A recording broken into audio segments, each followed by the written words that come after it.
Today, let's cover 4 PCOS exercise mistakes. If you are making these mistakes, you could be seriously slowing down your results of your PCOS workouts, whether it's to help with your lean PCOS symptoms or PCOS weight loss. Without further ado, here's number 1, and that is cutting out a type of workout you loved because somebody somewhere on the internet said that X type of exercise was bad for PCOS. So there is zero evidence in any of the research that any one type of exercise is detrimental to PCOS. Zero. So anybody that's suggesting otherwise isn't being straight with you, or maybe you're not understanding the message.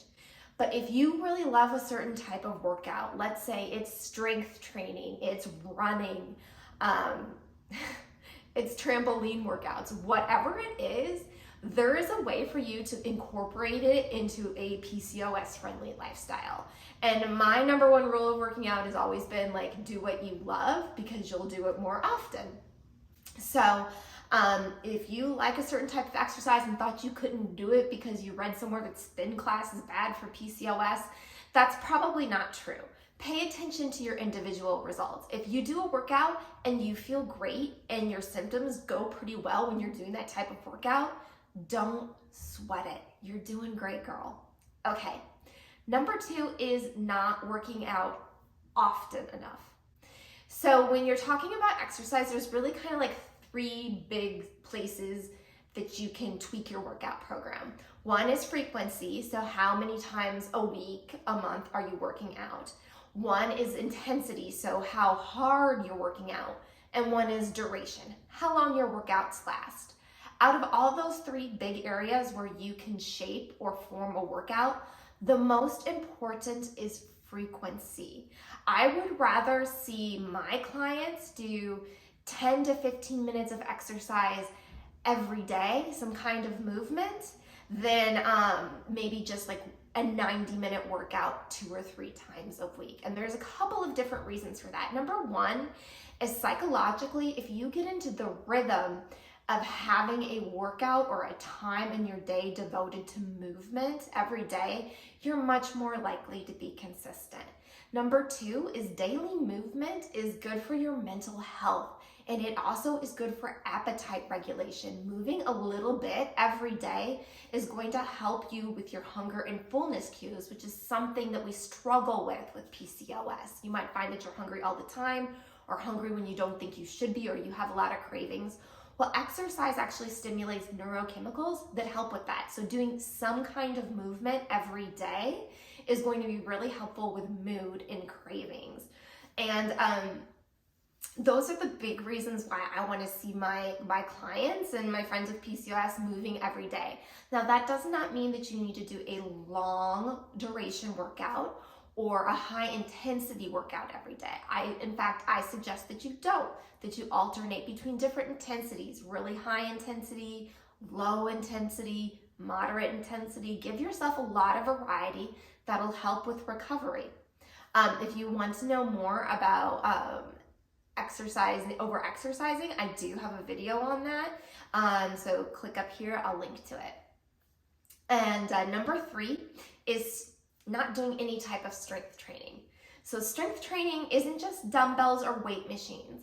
It's any type of exercise, whether it's body weight, using a suspension trainer, using dumbbells, doing more long form power yoga can be strength building.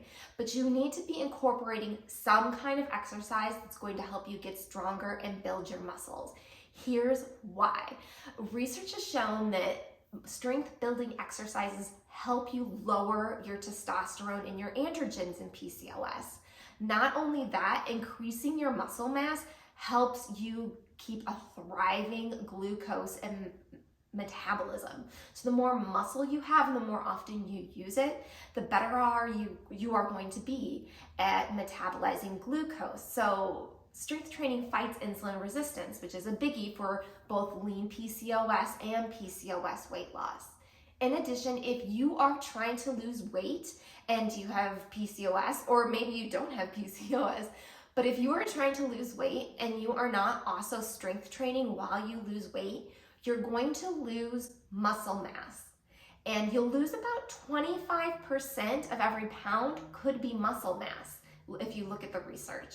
So if at the end of a weight loss period, if you lose 20 pounds and 4 pounds of that is muscle mass, you've also lost some of your metabolism. You have actually slowed down your metabolism because you're losing that metabolically active, calorie burning muscle mass that's also helping with your glucose metabolism. So please, please, please, if you are trying to manage your PCOS, incorporate some kind of strength training. And number 4, we kind of already tipped our hat to this, but over exercising. More exercise isn't always better. The simple idea that you should just eat less and move more to lose weight isn't quite, it just doesn't quite do it for us if we have PCOS. You really want to work out in a way that you improve your moods, your energy levels, you feel like maybe you have less hunger, fewer cravings, more body confidence. And so just adding more and more minutes to your workout isn't necessarily going to give you better results. In fact, if you follow my video above here, I'll give you some guidelines on exactly how much you should work out if you have PCOS. I'm not going to get into that video here, but I do have evidence-based guidelines on it. So click that link or check in the description below where I'll have more information. So here's the recap. Don't cut out any exercises that you love just because someone said you can't do them. All types of exercise can be good for PCOS. Number 2, try to do some kind of movement every day. It's good for your body, it's good for your hormones, it's good for your mental health. Number 3, strength training is critical for helping to balance your hormones and keep your metabolism thriving and fighting that insulin resistance. And number 4, more exercise is not always better. Over-exercising can make PCOS worse, so pay attention to how you are reacting to your workout routine. If your workouts are making you feel run down and tired, it might be too much for you right now. And again, I have a video all about how much you should work out if you have PCOS, so definitely check that out. Okay, if you're looking for evidence-based, sustainable guidelines so that you can live an awesome life in spite of your PCOS, you have found your YouTube channel. I've got your back. Hit like, click subscribe, leave your questions in the comments below. I can't wait to chat with you. The PCOS Fit Studio is my home workout and meal prep program for people living with PCOS. Since 2015, thousands of people have transformed their lifestyle with the resources at the PCOS Fit Studio. You'll find over 50 different workouts that are easy to stream on your phone or smart TV. Plus, you'll also have access to my meal prep and 30-day done-for-you meal plan. With the resources of the Fit Studio, you can transform your lifestyle on your terms and on your timeline. Plus, whenever you hit a roadblock or have a question, you can reach out to me, your coach. To try the PCOS Fit Studio for 3 weeks, use the code YouTube to get a $5 trial. Click the link in the description below to learn more about the PCOS Fit Studio.